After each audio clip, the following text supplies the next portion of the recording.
Never before so much paralyzing terror. The sadistic leader of the Bloody Brew, whose only philosophy is anything goes. Werewolves and vampires will reign supreme. Pay for the whole secret job. And things will happen that have never been seen by human beings.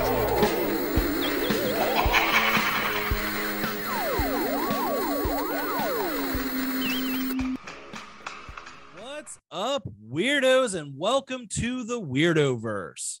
I am JD Ross, your guide through the unusual, through the strange, through the weird. And you are listening to Weird Wide, possibly the weirdest podcast you've listened to today. But I don't know. I can't possibly know that, can I? So today we are jumping right into today's topic. We're going to be looking at a really weird time in history, a time where there was a lot at stake for artists, a time where there was a lot at stake for free expression. We are talking about a time when a bunch of ladies from Washington, D.C. decided to take on the music industry and were stopped by some very unlikely heroes. Today, we're going to be talking about the PMRC and their battle with heavy metal. So the PMRC formed in 1985 and was led by Tipper Gore. Now, you might recognize Tipper Gore as the longtime wife of former vice president and at one point presidential hopeful Al Gore. They were married from 1970 to 2010. They are no longer married. Now, Tipper was having a bit of an issue with the way music was being portrayed to young and impressionable minds at the time. And she decided to do something about it by forming the Parents Music Resource Center, whose aims were stopping the poisonous heavy metal from seeping into the young and impressionable minds of the nation. This sparked a massive debate on censorship and music's place in art and how far art can actually go. Now, I'm going to be talking a lot of shit about Tipper and the PMRC throughout this episode.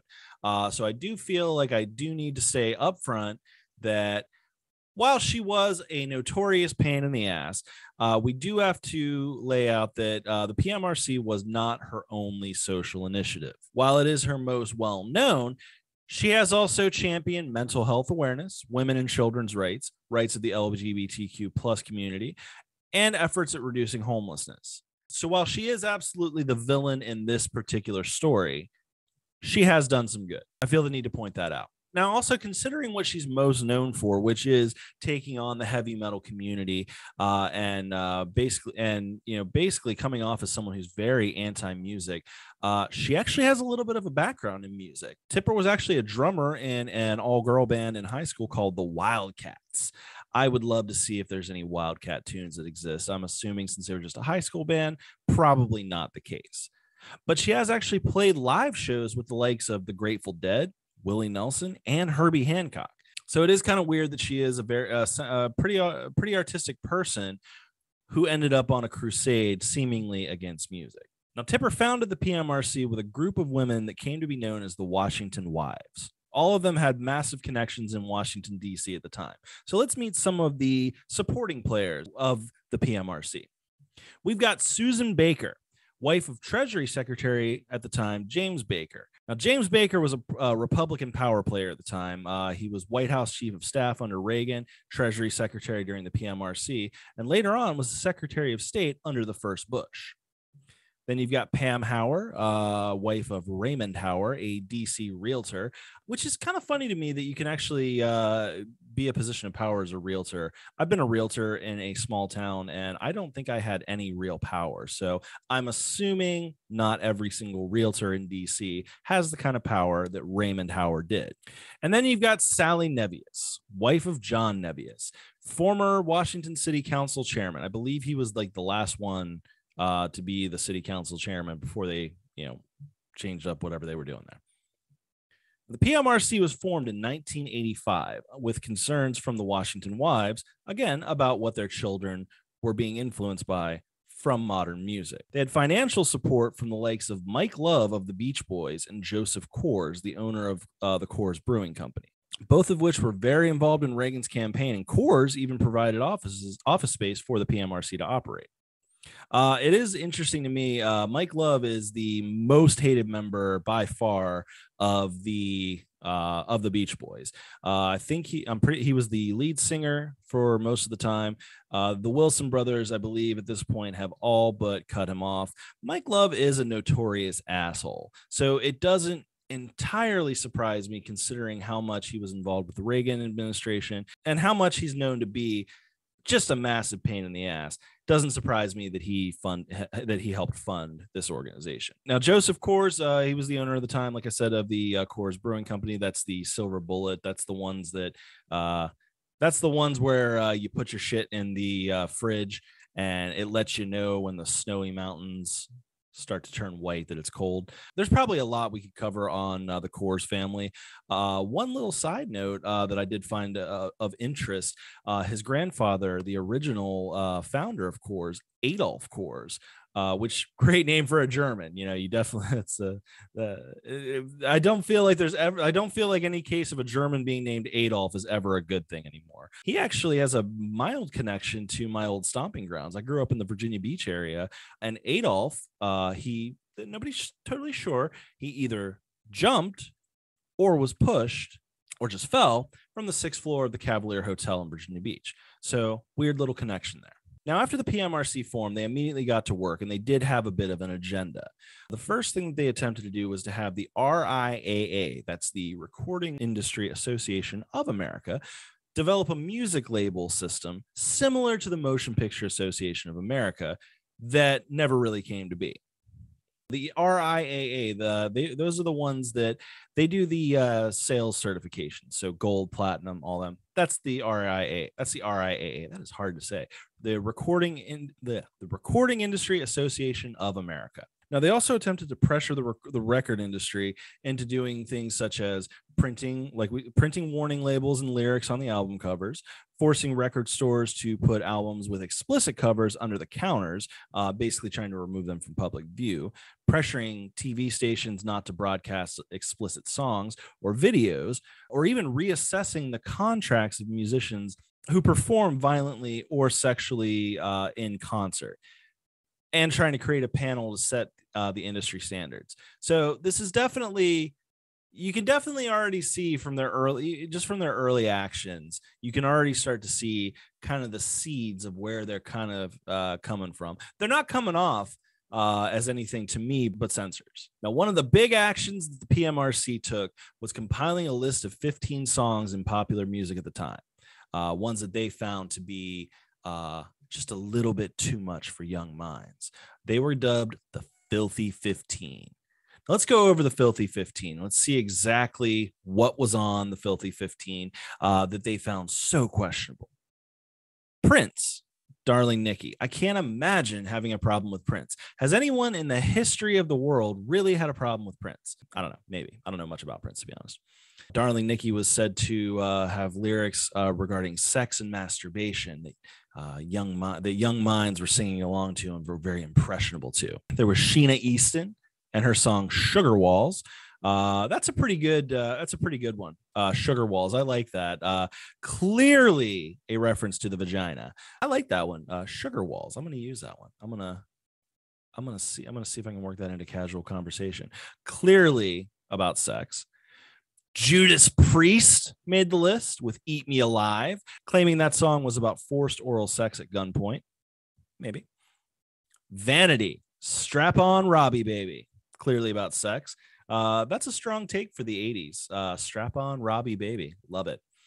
Motley Crue, Bastard. Now, is this even really the worst song they could have gone with Crue? Bastard off the album Shout at the Devil. There's quite a bit they could have taken issue with Crue, and they chose Bastard. I don't know, just seems a little odd to me. AC/DC, Let Me Put My Love Into You, clearly about sex. Now, this one I found extremely interesting. They really picked on Twisted Sister, which is going to come up a little bit later in the episode, but they had a real problem with We're Not Gonna Take It, misinterpreted as a song glorifying violence. I don't know. If you listen to it, it's more of an anthem. That's why you hear it at baseball games, football games, all that kind of shit. Madonna, Dress You Up. That one's about sex. You know, I feel like Madonna, her whole thing was about sex. You know, just is what it is. She was a feminine figure that broke the barriers of sex from a feminine perspective. Def Leppard, High and Dry, Saturday Night, clearly glorifying drug and alcohol use. You know, that's just a rocking song, dude. Like, why do you got to be like that? Why you gotta go after Def Leppard? Now, this is where it starts to get a little bit interesting here. So they start to go past the sex stuff. It was a lot of sex. A lot of sex was on the Filthy 15 was their issue. But they started to get into where I really have a problem here is as far as interpretational things goes, especially putting it into the hands of the government, is the reasons for some of the next songs. Merciful Fate, Into the Coven, saying that it was a song about the occult. Now, around this time, the Satanic Panic was going on, and there was a lot of devil ramblings, if you play the record backward kind of shit. So, you know, they really started to attack the occult, anything that was occult. King Diamond of Merciful Fate, I believe he is actually a real-life Satanist, but he's also apparently a really nice dude. So leave King Diamond alone, you know? Venom, Possessed, also about the occult. I'm a little bit surprised that they even had Venom on their radar, to be honest. Venom, you know, one of the, you know, another 80s satanic band, but this band on many occasions has said that they did the occult stuff simply because they thought it was fun. They don't believe in any of it. They're just having a good time. There's also the Mary Jane Girls with In My House. And this one just pisses me off. Cyndi Lauper, She Bop. They're mad about that one because of masturbation. I won't have anyone talking shit negatively about Cyndi Lauper. Cyndi Lauper was my first crush. I've always loved Cyndi Lauper, so Tipper can fuck off. Now, the one song on this list that probably, maybe they have a little bit of a point here, is a song by a band called W.A.S.P. called Animal. Fuck like a beast. Hell yeah. W.A.S.P. along with Motley Crue were some of the early innovators of the 80s heavy metal scene, fronted by Blackie Lawless, who was all about the images of Satanism and living a crazy sex-fueled life, drug-fueled, sex, drugs, rock and roll. That's what Blackie Lawless was all about. Now, it just so happens that we do actually have a special guest here with us in the studio. We've got Blackie Lawless to set the record straight about his song, Animal, Fuck Like a Beast. So welcome, everyone, the filthy offender himself, Mr. Blackie Lawless. That's right, it's me, Blackie Lawless from WoW! All right, so Blackie, some of your colleagues have said that there are cases of misinterpretation in song lyrics. Do you think this could be a case for you as well? Oh, of course! We always try to come from a place of deep artistic expression when writing, and I feel like this was definitely accomplished. Okay, so then your song, Animal, Fuck Like a Beast, what is it actually about? Well, you know, I really wanted to get into the beast, because to truly understand the beast, you really need to get right up inside the beast to fuck like a beast. I don't really know how else to say this, but it sounds like from what you're saying, your song is less about fucking like a beast and more like fucking a beast. Mr. Lawless, is this song about bestiality? You know, art is really about interpretation. Like, what is the beast? Is it a sheep? Or maybe a goose? Perhaps a Yellowstone bison on the prowl? I'm going to be honest, Mr. Lawless. Tipper may have been right about this one. Well, again, art is about interpretation.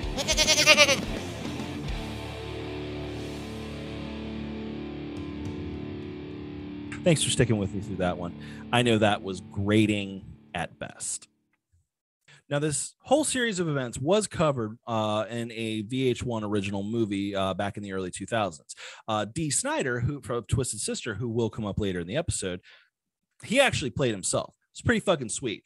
Fun little story about that. I was actually watching that because it is available. The full movie is available on YouTube, so I do recommend you checking it out. My wife was at work while I was doing some research for the episode, and I had to watch it. I had to watch after I finished doing all the research.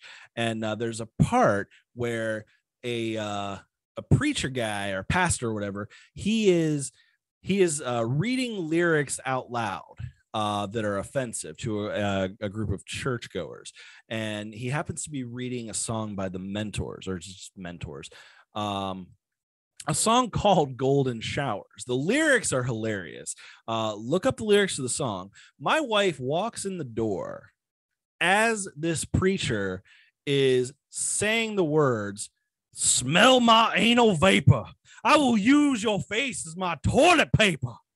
I'll tell you, man, there is just no better part in that movie that she could have walked in on. That was priceless, and I had we had a pretty good chuckle about that. So that's becoming an in joke with us. Smell my anal vapor. Now, none of this would have really mattered if it hadn't gone anywhere. But the Washington wives were not stupid. They plugged into the connections they had through their husbands, and they actually got to a point after numerous television appearances and radio appearances and speaking events, stirring up, stirring up a big buzzard's nest about this whole situation. They were able to organize an actual Senate hearing. The record industry actually began to fold to Tipper's bullshit. And in August 1985, 19 record companies actually agreed to put warning labels on the covers.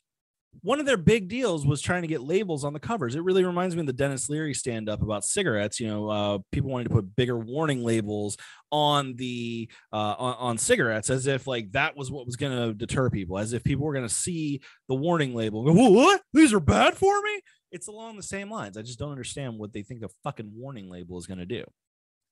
Now, before they sealed the deal and labels were to be put in place, the Senate agreed to have a hearing on so-called porn rock. They actually called it porn rock. Like, I just, this is what politicians do. They waste your fucking time over shit that really should come down to, as far as what they were aiming for, it should really come down to the parents. It's, as a parent, it's your job to fucking figure out, to monitor your kids and what they're taking in and what they're absorbing. They were wasting their time with this shit in 1985. The AIDS epidemic was going strong. The Unabomber had already started doing his thing. There are bigger things to worry about. Fuck, new coke happened in 1985. There were bigger fucking problems. But sure, let's focus on porn rock. Now, the hearing on porn rock was held on September 19th, 1985. Now, let's get into somebody who wasn't part of the PMRC, but was definitely an ally. Senator Paula Hawkins. Senator Paula Hawkins looks like the most obnoxious school marm type you've ever seen, like right out of Central Casting. She was a senator from, I believe, Florida. She had the big poofy hair. She, talked. It was clear that her whole thing was from a very churchy perspective. Not somebody you want to put in charge of this kind of thing. Now, during the hearing, Hawkins held up 3 separate album covers. Def Leppard's Pyromania, claiming violence, with the set fire to the building. That clearly telling the children, set fire to the building.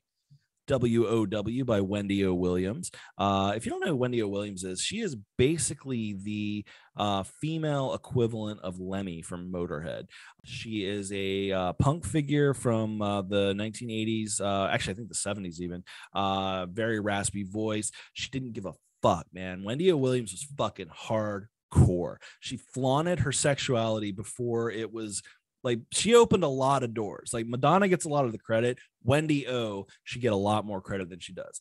Wendy is fucking awesome. Rest in peace. And of course, the final album that Hawkins held up was W.A.S.P's self-titled debut album featuring Animal, Fuck Like a Beast, which was actually banned in the U.S. It was actually very, very hard to get in the U.S. It was released only in the U.K., I believe.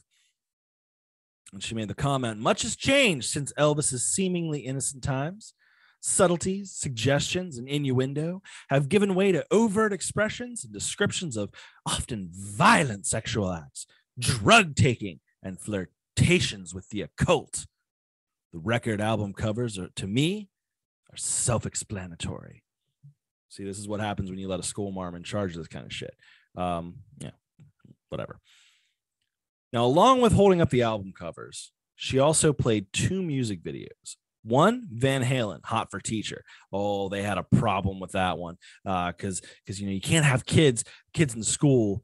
Like you can't have scenes of kids in school where all of a sudden there's a hot teacher. Can't even teach the kids about sex. We can't be talking about this kind of thing, even though it's a very relatable song. I mean, I feel like most people, if not all people, have had throughout their school career or throughout their time in school, at least one teacher they had the hots for. I had a Spanish teacher that I had the massive hots for. It is what it is. People get hot for teachers. They were speaking to the kids. The other video that she played was Twisted Sister. We're not going to take it. They really had a problem with Twisted Sister. Susan Baker was up next. Again, they all just seem like the most obnoxious church ladies ever. Like the whole thing comes off like just a bunch of fucking local church ladies, like a bunch of old biddies just got together and just had a fucking bitch fit about things. The only difference is they had actual power. Susan Baker tried to literally blame teen suicide and teen pregnancy on rock music. They love blaming Ozzy and AC/DC. Ozzy's song, Suicide Solution, came up. One of the most misunderstood songs in the history of music, I feel. It's been stated, it's been blamed for a lot of things a lot of times. But the thing is the song is not about suicide. It doesn't glorify suicide. The song is actually about AC/DC singer Bon Scott, who drank himself to death. And the song was a tribute from Ozzy to his late friend.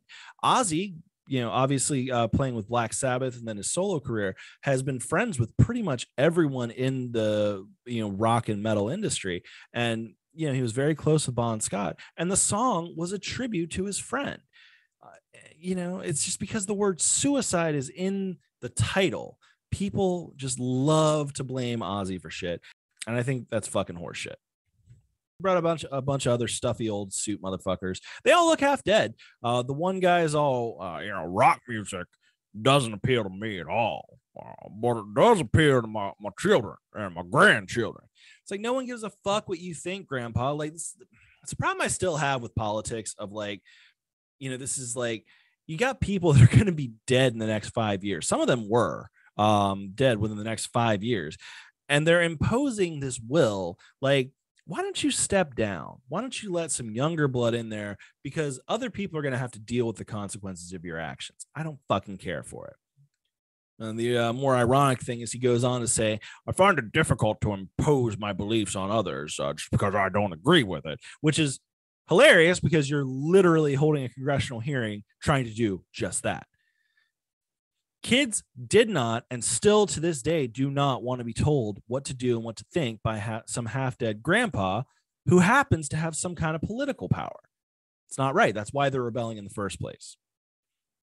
Now, they all go back to, throughout the hearing, they all go back to having free speech, but also kind of not. Paula Hawkins literally saying at one point, no one has the right to poison our children. Get fucked. Now, this is where we meet our heroes of the story. 3 very unlikely musicians who allied together to stop the tyranny that was the PMRC and this fucking kangaroo court who was trying to who was moving faster and faster towards censorship. Let's meet a few of them right now. Frank Zappa. He is he's one of those kind of people. Okay, now here's the thing. I can even admit I've never really been super into Zappa's music, but like Zappa as an entertainer, as an icon, as a person, he's an absolute icon in the history of music and American culture. It's really not it's not every day that like a song like let's take for example, let's take Smoke on the Water. Smoke on the Water directly references Frank Zappa and his band, The Mothers of Invention. It's not every day that a song that everyone in the entire fucking world knows just it just gets name dropped like that. Frank Zappa was a living legend. We also had Dee Snider. Love Dee. Dee is still a living god. The frontman of Twisted Sister, all around good dude. Everyone loves Dee Snider.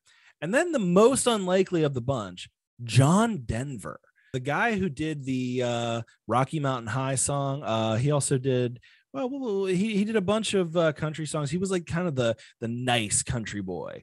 He did Thank God I'm a Country Boy, Sunshine on My Shoulders, Take Me Home, Country Roads, West Virginia, to the place I belong. I don't care for John Denver's music that much, but again, with what he did, with what he managed to pull off in this whole situation, love me some John Denver. Now, it was Zappa that started out. Now, Frank came out with some extremely obvious things, like referencing the W.A.S.P album where Blackie Lawless has a buzzsaw between his legs, saying things like, a buzzsaw blade between a guy's legs is probably a good indication that this isn't for little Johnny. Making a great point for the responsibility falls to the parents to keep questionable things away from their kids, not Congress, not society, no way, shape, or form. Now, Zappa did also have a little bit of another personal agenda. He threw in I didn't look too far into. There was a tax that they were trying to impose. He also had some thoughts about that they were trying to kind of ram that through with this whole thing. He might have been right. I don't know. I didn't look into that part. He also pointed out in reference to a lot of the churchy shit and keeping their kids, keeping thoughts and things away from children, that not all parents want to keep their kids ignorant. That's why Zappa's got 4 awesome adult kids now. Zappa fucking rules. At one point, Paula Hawkins actually tried to throw the idea for putting the age rating on toys. Basically like, this toy is for ages 5 to 11. This toy is for that. And Zappa came back with a disagreement because he said that means someone in an office decided how smart they believe my kids are. That is fucking brilliant. When you actually stop and think about it, that's a good point. You can't just put a blanket thing over that. Like, not every 5 to 11-year-old is going to be meant for the same fucking same toys. It just doesn't work that way. Hawkins says to him, I'd be interested to see what toys your kids have. And Frank, ever the rock star, comes back with, come on over to the house. I'll show them to you. It was actually pretty funny. I did watch some of the hearing. It's available on like cspan.com. Some of it's available on YouTube. To see Paula Hawkins' face when he said that was pretty priceless. Now, unexpected hero John Denver comes out next. Now, a lot of people were actually not sure what side of this he was going to land on. With his squeaky clean image, a lot of people actually thought he was going to side for the PMRC. But Denver came out and shocked everyone. He discussed being opposed to censorship of any kind because the people in charge of censorship very often misinterpret the content. And he brought up his song, Rocky Mountain High, and how a lot of radio stations actually refused to play the song because it had been labeled as a drug song and banned from several radio stations. He's quoted in this hearing as saying, this was decided by people who had never seen or been to the Rocky Mountains and had never experienced the elation, celebration of life, or the joy of living that one feels when they observe something as wondrous as the Perseid meteor shower. On a moonless, cloudless night, when there are so many stars that you have a shadow from the starlight, out camping with your best friends, introducing them to one of nature's most spectacular light shows for the first time. Obviously, a clear case of misinterpretation. What assurance do I have that a national panel would make any better judgment? Fuck yeah, John fucking Denver. John fucking Denver. Like I said, not necessarily my cup of tea, but I will go to the grave respecting the eloquence and artistry and expression that man had. I mean, to come out and be able to express your song, your music in such a way. Oh, it's just beautiful. It's breathtaking. It gives me chills. It gave me chills when I watched the footage of it. Now, he went on to say that the suppression of the people begins with the suppression of the spoken word, and reference literally the Nazis and their book burnings. This actually caused 1 or 2 senators to walk out of the hearing, saying that which is denied becomes most interesting, literally making something of a forbidden fruit argument that the very kids are trying to protect against will go out of their way to seek and obtain. The problem has to do with the willingness of parents. John Denver was absolutely 100% ahead of his time in his thinking, in my personal opinion. A lot of people, like I said, expected him to side with the PMRC. He ended with saying about how you can tell a lot by what the children are thinking, by what music they surround themselves with. A child considering suicide does not see a better future economically or societally, and they don't feel safe speaking to their parents. And so they put a gun in their mouth. The absolute unsung hero of this whole situation, John Denver fucking rules. Now, to wrap up this whole musical assault on the U.S. Senate comes my man from Twisted Sister, Dee fucking Snider. I fucking love Dee Snider. Dee, I doubt you're listening right now. The show is young. But if you happen to be listening, I would love to have you on this fucking show. I fucking love Dee Snider.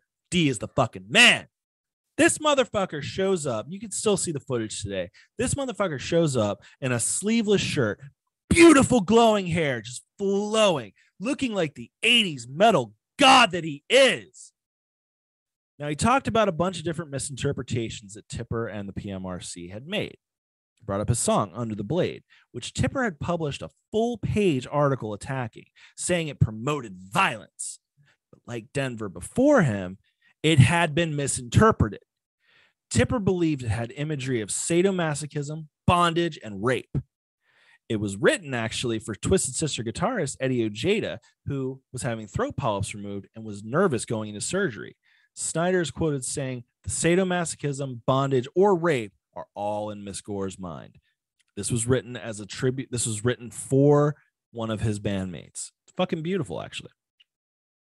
Next, he addressed "We're Not Gonna Take It," which was given a V rating for violence by the PMRC. They made up their own little bullshit rating system. There's literally no violence whatsoever in the lyrics. If you go through the lyrics, there's not a shred of actual violence. It's literally a stand up and just be enthused song. That's all it is. But it's often thought that the PMRC confused the music video for the song with the intent. And Dee said, so this is the one. Okay, now this is the one where the kid is he's sitting at dinner, and the dad is Niedermeyer from Animal House. You know, the fucking the Nazi guy from Animal House. So he plays the dad, and he hears the music, and what is that? That's music. So over the top. I love it. The Twisted Sister music videos are the absolute best. He goes up there. He goes up to, talk to his kid. And, who are you? What do you want to do with your life?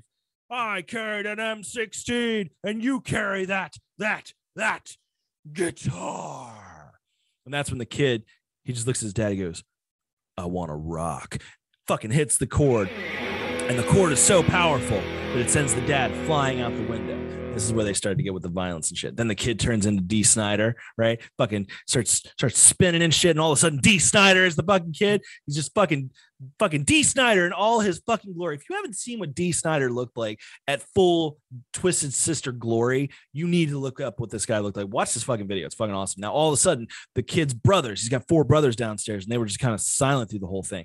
All of a sudden, they start turning into the other members of Twisted Sister, right? And then all of a sudden, they just take over the fucking house. And, the mom is kind of like, fuck this guy, like, fuck the dad. Like, she's kind of on the kid's side. And they basically start, just like this whole cycle of the dad trying to stop them and continuously getting knocked down, getting blown up, something happening. But then in the next scene, he's fine. So Dee points out that this was simply a Roadrunner coyote joke brought to life, brought up to show, just how, like, as just the most, like, as a living cartoon.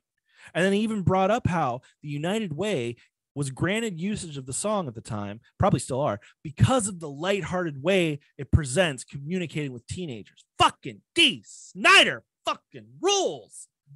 God damn.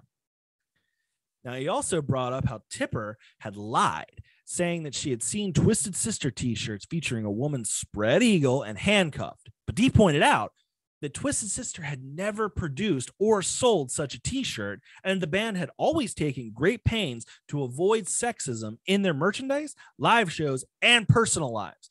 Dee was actually very about, like, this is not a band that's like simply for the male audience. This is not a band that's simply for the female audience. It's for both. It's for one audience. It's for everybody.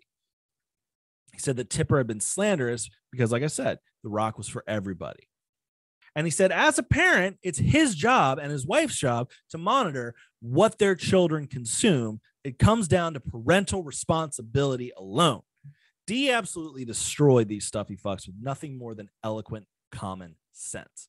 Now, at one point, one of the senators actually came back and tried to say that Dee had attacked Senator Gore's wife, because Al Gore was on the fucking panel, which is ridiculous.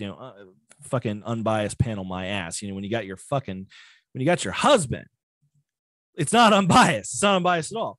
Dee comes back with basically, no. I attacked a member of the PMRC who happens to be married to a member of this panel. Funny how that works out. Fucking Dee is the man.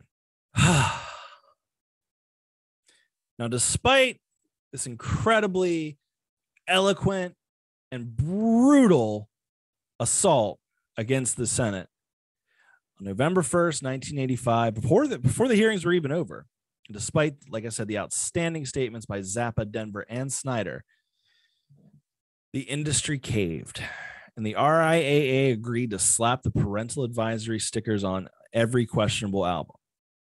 Now, they didn't do what the PMRC wanted. The PMRC wanted specific ratings, very specific, this and that, wanted the lyrics printed. They decided to keep it very generic. Walmart actually refused to carry albums with the sticker, and some record shops kept them limited to parents only. But the funny thing about it is the sticker actually had the complete opposite effect the PMRC had wanted. It created a forbidden fruit effect, because metal album sales were booming into the 90s. There's still no definitive stats on whether or not the stickers actually prevented kids from being exposed to them. Probably not, because the people running the hearings completely missed the point. They were the man, and the kids wanted to give the middle finger to the man. They didn't want to be told what to do, what to listen to, how to think by grandpa senators and churchy school marms. The sticker did nothing but help give the kids a target on how to form the soundtrack to their rebellion. Fuck yeah, metal. Now, of course, a lot of people in the music industry had a lot of reactions to it. You can look at a series of different reactions here. Let's look at a couple of the big ones here. So one of the biggest reactions to it, I think at least one of the most famous, one of the most recognizable, Danzig with his solo career released the song Mother, which scored a top 50 hit as probably the most famous song about the PMRC labeling and its inherent problems. Mother, tell your children not to walk my way. Tell your children not to hear my words, what they mean, what they say. Mother. Mother. Fuck yeah, dude. Fucking Danzig rules. Punk band NoFX released an EP titled The PMRC Can Suck on This. Fuck yeah.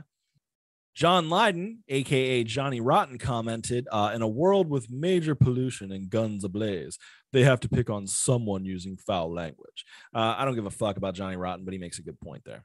Ice-T made a comment on with one song in particular. Ice-T fucking rules, man. One song in particular, Freedom of Speech, is basically a long attack on Tipper Gore. Here's some of the lyrics from that. Yo, Tip, I'm not going to try to rap this. Yo, Tip, what's the matter? You ain't getting no dick. You're bitching about rock and roll. That's censorship, dumb bitch. The Constitution says we all got a right to free speech. Say what we want, Tip. Your argument is weak. Fuck yeah. Dude, fucking Ice-T, man. Love that guy. And a whole host of other bands over the years, a lot of different random things, the references to the whole situation in their music. The Ramones with Censorship, Anthrax with Starting Up a Posse. You got Suicidal Tendencies with the song Lovely. Even Eminem in 2002 referenced Tipper Gore. It's crazy. So can we really say what the effect was? The Washington Wives attempted censorship, and it seems like it backfired, and the kids said, fuck you. I fucking love it. That's fucking metal. That's the spirit of the whole thing. Standing up to the man, not backing down. Fuck the politicians. Fuck the politicians. And I'm glad they put the label on it, and I'm glad it fucking backfired. Only for that reason. I'm glad that it backfired and made the kids want it even more. Fuck yes. So I want to know what you think at home. Let me know your thoughts. Send me an email at weirdwidepodcast@gmail.com. You can find me on TikTok. You can find me on Instagram as Dudist Weirdo. If you're listening to the show, give us a 5-star rating on Apple iTunes. If you're watching on YouTube, give us a like. Follow us. Fucking leave a comment. I want to hear what you fucking have to say. What do you have to say? Tell me your thoughts. Tune in next week for another installment of Strangeness. And until then, keep it weird.